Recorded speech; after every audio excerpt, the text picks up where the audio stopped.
नाज़रीन, आज एक आपको बड़ा ही इबरत अंगेज वाक़या सुनाना है। मुस्लिम शरीफ की हदीस पाक है, हजरत सईद बिन ज़ैद रदी अल्लाह तआला अन्हु, आपके एक ज़मीन पर एक बुढ़िया ने दावा किया कि ज़मीन मेरी है। तो आपने कॉन्फ्लिक्ट से बचने के लिए, लड़ाई से बचने के लिए कह दिया कि ठीक है, ये ज़मीन बुढ़िया को दे दो। दावा तो गलत कर रही है।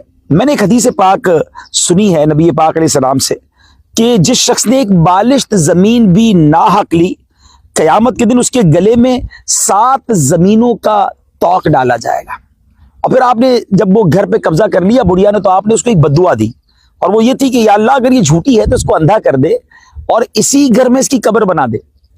बाद वालों ने बताया कि हमने देखा कि वो बुढ़िया उस घर में नाबीना हो गई और दीवारों को टटोलते हुए चलती थी और कहती थी मुझे सईद बिन ज़ैद की बद्दुआ लगी क्योंकि मैंने नाजायज घर पे कब्जा किया। और एक वक्त आया कि उसी घर के कुएं में गिरकर मर गई और वही घर उसकी कब्र बन गया।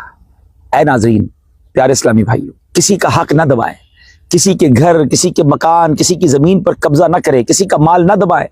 यहां तो शायद आप किसी के साथ ज्यादती कर लोगे, मगर कयामत के दिन क्या जवाब देंगे? मजलूम की पुकार अर्शे इलाही तक जाती है। अगर स्पेशली लैंड ग्रैबिंग जो लोग कर रहे होते हैं, कब्जा कर रहे होते हैं, प्लीज गौर से सुनिए। मेरे आका अलैहिस्सलाम फरमाते हैं, जो जमीन का कुछ हिस्सा नाहक ले ले उसे कयामत के दिन 7 जमीनों तक धसाया जाएगा।